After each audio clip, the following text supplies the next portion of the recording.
attacks of 9/11 galvanized Americans who felt helpless. After the disaster, many people sought a way to give back to this country. We spoke with John Bridgeland, who was an advisor to President George W. Bush on the day of the attack. I'm joined today by a man who can best be described as the heart and soul of service. John Bridgeland is the founding director of Freedom Corps. Before that, he was the head of the Domestic Policy Council in the White House, where after 9/11, he channeled volunteers into programs and projects that have impacted the modern and evolving service culture. Can you tell us more about the days after 9/11 and how efforts to help were coordinated? Sure. So on 9/11, I found myself unexpectedly in the President's Emergency Operations Center below the White House as the Secretary of Transportation was grounding every plane in and coming into the United States. And I went over to the Federal Emergency Management Agency to check up on the response that was ongoing to the Pentagon in New York City and a town we would later learn was called Shanksville, Pennsylvania. And we discovered that senior management was out at a conference in Colorado discussing what would happen if terrorists struck the United States. And yet there were these wonderful civil servants there, the people who serve across administrations and government, and they were doing, they had everything under control. And I brought back to the president for him to sign the emergency declaration releasing aid to all these areas. So that was the first big government response. But literally when I went back to my West Wing office later that day, my emails were full of messages from many people I knew and many people I did not know, expressing, alarm, fear, but also this, you could see very early on, this appetite for people to want to help, protect their country, care for one another. And literally the White House operators, with whom I also spoke the next day, told me thousands of calls were coming into the White House saying, what can we do to help? And how can we volunteer our time and our energy and our resources to knit this country back together and keep it safe and strong? That's a really huge outpouring of response. I remember when it happened, and everyone that I knew wanted to do something, and I didn't realize people were also reaching out to the White House. It's true. When I went to Ground Zero, New York City, I met couples who had driven literally for 3-4 straight days from Seattle, from every reach of the country into these areas to set up staging grounds to help serve food and water and beverages to the first responders who were working 24/7. And in fact, there was such an outpouring of love and support and volunteering that they had to set up a trucking operation to take the excess of American compassion away, because it was some of the early efforts were actually interfering with the response efforts, which is typically American, right? Right. That all these people, they can't do enough to help. Mm-hmm. And so the question for me and the president and the country after 9/11 was, I was in the Oval Office and the president looked at me and he said, Bridge, I want an initiative that will build on the millions of acts of kindness and goodness and decency that we're seeing in the country, and will foster a culture of service, citizenship, and responsibility for decades to come. And we went on over the next few months. Actually, within a number of days, the president announced outlets, ways in which Americans could give back, including America's Fund for Afghan Children. Mm-hmm. Within 6 days of the attacks, he actually went to a mosque, the Islamic Center of Washington, took off his shoes, prayed with the Muslim leaders, and came back and said, Islam is a religion of peace, and the instinct to stereotype and say that all Muslims are dangerous, is a false assumption. And so he calmed the fears of the country and the potential, infighting that might occur.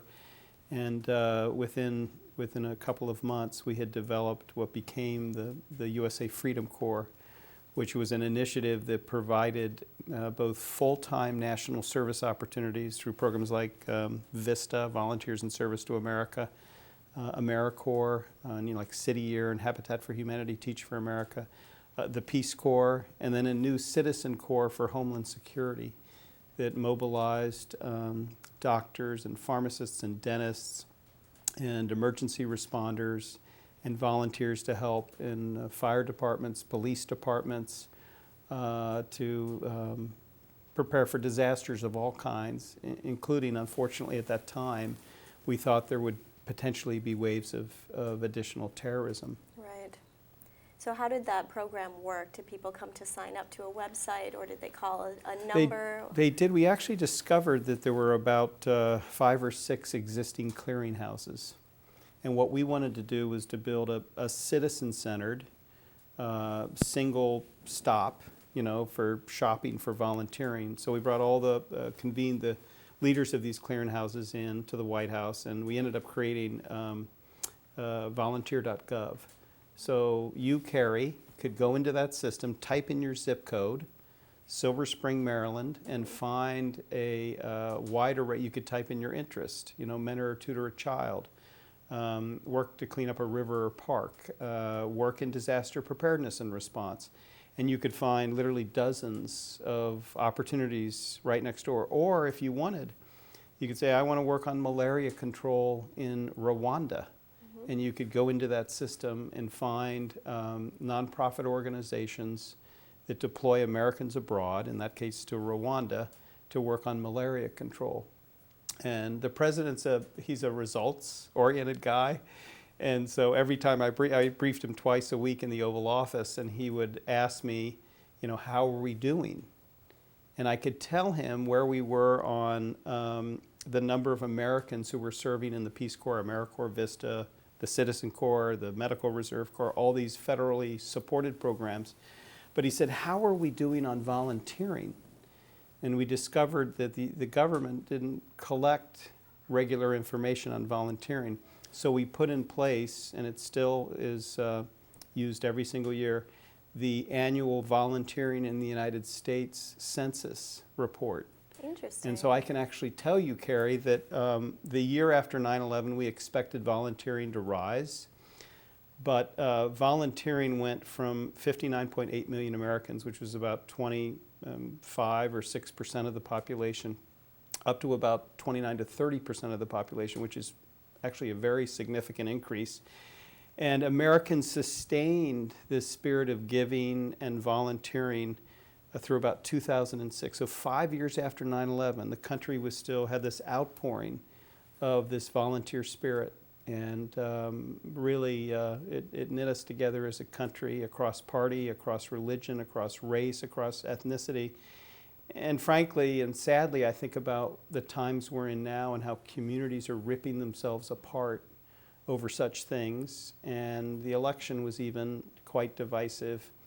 And I think we need to resurrect and bring back that spirit of we're all Americans, and fundamental to being an American in our DNA since before our founding has been this spirit of volunteering and service, and not relying on government, but relying on our institutions of civil society and faith-based institutions to care for one another. The attacks of 9/11 galvanized the U.S. and brought out an army of everyday volunteers across the United States. After the disasters, people sought to find a way to give back to their country. Thus, 9/11 became a day of service. Travel Television shares some of these stories.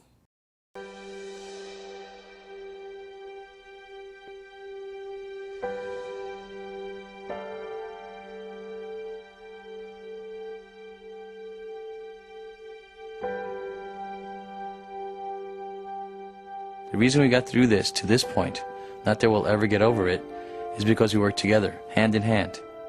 Set aside our egos, set aside our titles, set aside whatever it is that makes people think they're different, and work together.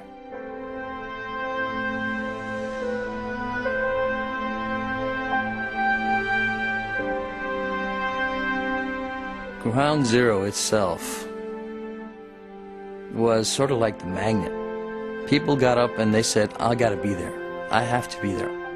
There were so many people came down to help. I mean, from all over the country, buses would come in with the Red Cross, Salvation Army, a lot of kids. People wanted to help in whatever way they could. Some people just handed out bottles on the highway to people. Some people went to comfort children. You'd relieve another unit, and they would go home and you would report, and you would just start your digging, and searching, and sometimes you would find somebody, sometimes you found a friend. One thing that anyone who ever worked on the site will tell you is that they cried every day inside. There were some times that you couldn't hold it. There were some times. But that's what we bring to bear.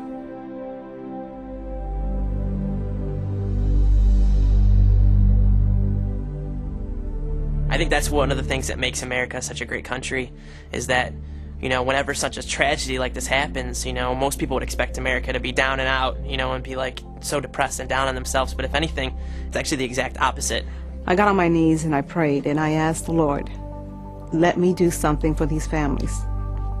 Let me reach out to them and give them comfort, because I knew in my heart they needed comfort. After 9/11, we decided to make our restaurant an anchor of the neighborhood, and we served food to whoever was there, either rescue workers, utility people, firemen, policemen, and we created a place where there was an interaction of the community. I was looking for something to do to honor my late brother who perished on September 11th.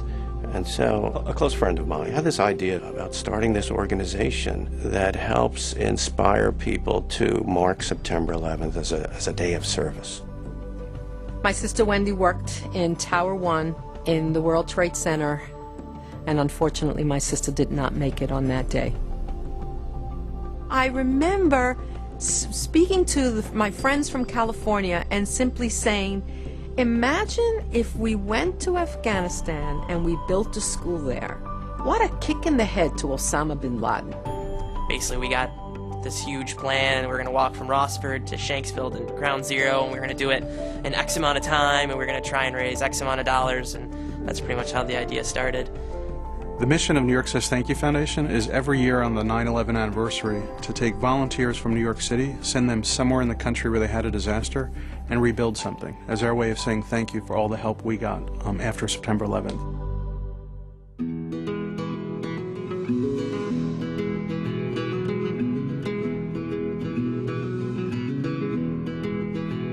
One of the most touching moments was the day of the actual opening of the school building. What I found were some of the most thankful people, people that were so excited that we were there.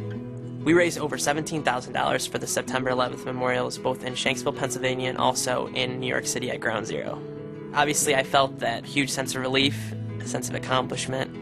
We've had great success so far. Millions of people around the world have participated on or around September 11th by doing things on a simple scale or a very large scale for others in need.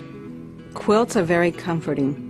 And to be honest with you, I didn't know how comforting until I started giving out the quilts to the families, and I started getting the response from the families. And each of those quilts are really made with so much love, and the families feel it.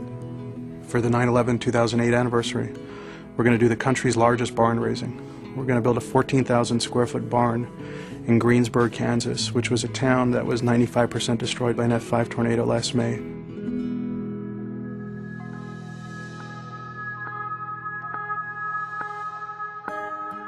After 9/11, there was a tremendous spirit in the country, and I'd like to keep that going. I think that's important for a country. People should stop and remember on 9/11, not just what happened on 9/11, but what happened on 9/12, and how they felt when they saw folks with, Chicago firefighter, badges on their sleeves showing up to direct traffic in New York, and people from small towns in California and just around the world who converged on our city. It changed us forever. The more we keep the American spirit, the sense of unity, and the more that we care for each other, the more that we keep that alive, the better off we're all going to be in the end.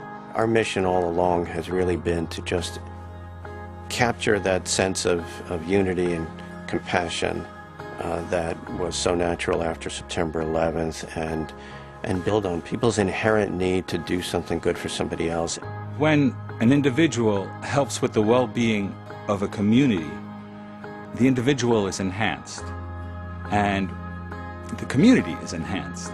When we do these 9/11 anniversary weekend projects, hundreds of people will come up to me and say, God bless you and thank you for what you're doing.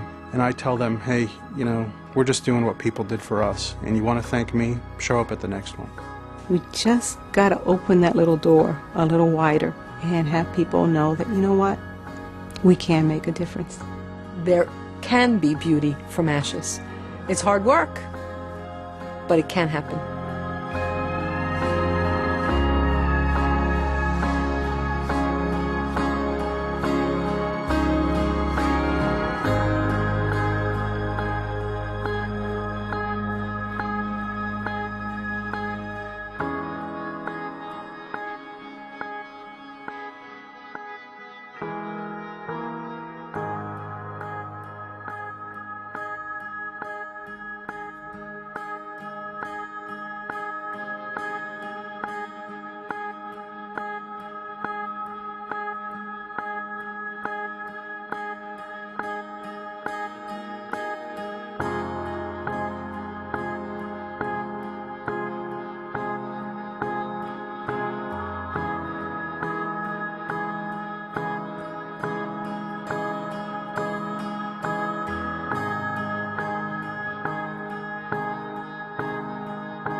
The anniversary of 9/11 was marked by a day of service by and for veterans. Over 150 volunteers, including students from George Washington University, joined Iraq and Afghanistan war veterans to renovate and spruce up the Vinson Hall retirement community. The residents of Vinson Hall, almost all of them veterans, also pitched in to help and were joined by First Lady Michelle Obama, who picked up a paintbrush and worked with the crew. My name's Tony Woods. I am the Coalition Director for Service Nation. I'm also a two-time Iraq War veteran, veteran of the Army. Today's September 11th, which thanks to the Edward M. Kennedy Serve America Act, is now a day of service and remembrance, and so it's an opportunity for Americans to turn a tragic event into something meaningful and powerful where we give back to our communities. And so today, as a part of the Mission Serve initiative, which brings the worlds of civilian and military service together, we've got veterans, civilians serving alongside one another. We're working hard right now to renovate a retired veterans home here in McLean, Virginia at the Vinson Center. I'm Eric Greitens. I'm the CEO of The Mission Continues, and we're here today with the First Lady at Vinson Hall in Virginia. The First Lady has joined The Mission Continues on one of our service projects. It's taking place on September 11th. Today, The Mission Continues is doing 50 service projects around the country where we've brought out veterans of all eras and civilians of all backgrounds to serve together on September 11th.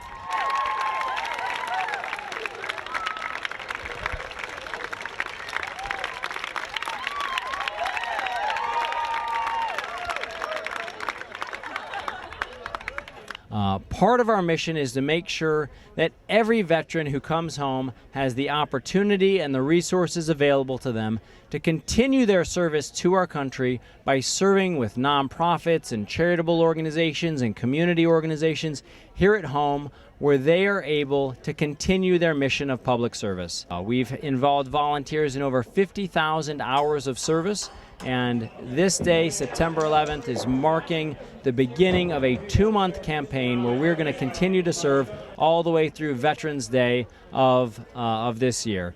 It's great for everyone to come out, and I encourage everyone to go out to missioncontinues.org. Hi, my name is Charles Simon. I'm here with The Mission Continues. The goal of The Mission Continues is there are a lot of returning veterans, and we all want to serve our country and continue to serve after our military service is up. We have a number of people who are fellows that we sponsor throughout a year to help them set up community service, helping out young people, anything in their community to just help out. Pearl Harbor survivor, Midway survivor.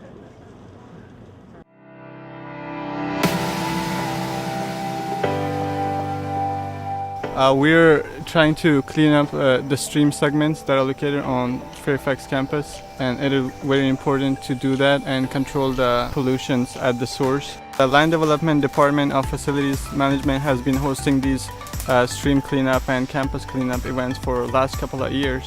We would really like more help on campus because the population of the campus is increasing. There's a lot of activities going on school, on campus. I think we all need to contribute something into this country, no matter in what way. If we can at least pick up some trash by contributing an hour or an hour and a half, why not? We'll do it.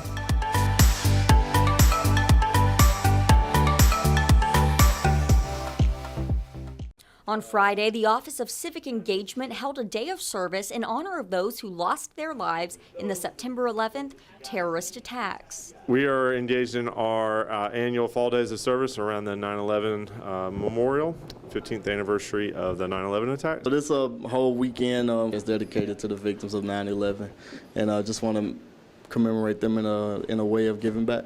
This year, the volunteers gathered at the Boys and Girls Club to do something a little different. This time we decided to really dig in someplace and try to meet some really acute needs. We cleaned out basically all of the rooms in here, and as well as that we did we just moved all the carpet out of every room and basically cleaned up, tidied up, do a lot of things a lot of house cleaning work. Tyler and Seelan both vividly remember where they were when they received the breaking news. 4th grade, Miss Welch's class. I came into class late, and all the teachers were coming out crying and scared. I didn't understand what was going on. Still didn't at that time, being so young. I was actually a freshman in college going into a geology class, so yeah, I do distinctly. The Office of Civic Engagement hopes to continue work with the Boys and Girls Club and also get involved with other organizations around the Troy area. Well, the Boys and Girls Club is just really making a lot of great ways, and we want to be a part of and help it out in many ways as we can. We have a good relationship with the director here, Wayne Buchanan, so we want to just keep that going and help them out in the many ways we can, and as well as other vendors around Troy. I remember being very fearful of the unknown of what might happen next. I remember it being like a bad dream. I remember the plane flying over my head. I remember kind of hiding my eyes and not looking at the television. I remember the faces of my colleagues as the building swayed so violently after the plane crash. I remember flyers of all the missing people. That is an image that's seared in my mind. I remember seeing people helping one another. I think it's pulled the community together. I remember people talking to each other. An unbelievable sense of community. I remember all of us coming together. It wasn't just a New York thing. We all were affected in some way. You just wanted to do something. I will remember by planting a tree. I will continue to serve as a volunteer firefighter. I will remember by taking my daughter to the Bronx Zoo. I will call my grandmother. I will clean up my room. I will. I will. I will. I will make a difference. How will you remember 9/11? Share your message at 911day.org today. Today we're working with AmeriCorps and CCC teams, all from the southern region and some from the Atlantic region, and also FEMA's joining us too, along with all the conservation corps, so Washington, Texas, Arizona. We're all meeting up at Glen Oaks Senior High in Baton Rouge to all split up into different teams because some teams have been mucking and gutting and some teams this is their first day mucking and gutting. I'm a part of FEMA Corps, but today on our National Day of Service I get the chance to partake in mucking and gutting with our traditional teams. And normally I get to talk to the applicants that are applying for FEMA face to face, but I don't get to see the damage to their homes. So it's a very humbling experience today. Removing tile, removing floorboards, removing appliances, stuff like that, in order for them to start their rebuilding process. We were working with American Red Cross, more of delivering to people, so I was not really into the disaster zone. I'm glad to definitely actually be here and getting more hands-on experience. It's hard work, but it's definitely a really good challenge. It's good to do a lot of service on a day where we're supposed to remember people that did service for us as a way to give back and say thank you and recognize what they did. I appreciate the fact that I get to help out. I know a lot of families back where I'm from that were affected by Hurricane Sandy, so there really wasn't much that I could do to help. So I'm happy that now that other people have been affected by this flooding, that we can help them now. One thing that's surprised me since being here is just the kindness of the people of Baton Rouge and of Louisiana, we've had such a warm reception, and I could only hope to bring a little bit of that kindness to them that they've showed us every day. I just am happy that I get to come out here and help people. I was born on September 11th, 2001. 5:26 a.m. 3:39 in the morning. 3 in the morning. My name's Hillary. I was born, I think, somewhere around 2 o'clock in the afternoon on September 11th, 2001 in Norwalk Hospital, which is about 45 minutes away from New York City. I know a lot of people who go to my school who lost their parents or other family members in 9/11. I would hope it can become a day people can look at and they can realize how much things have changed and how the world in general has grown. How things can transform. I like looking for the best in things. If we all do good deeds on 9/11, it'll add up. Doing something good makes me feel good as well. It makes me realize I have the power to change things and that there's really nothing stopping me. It's sort of become a part of who I am. I was born on 9/11.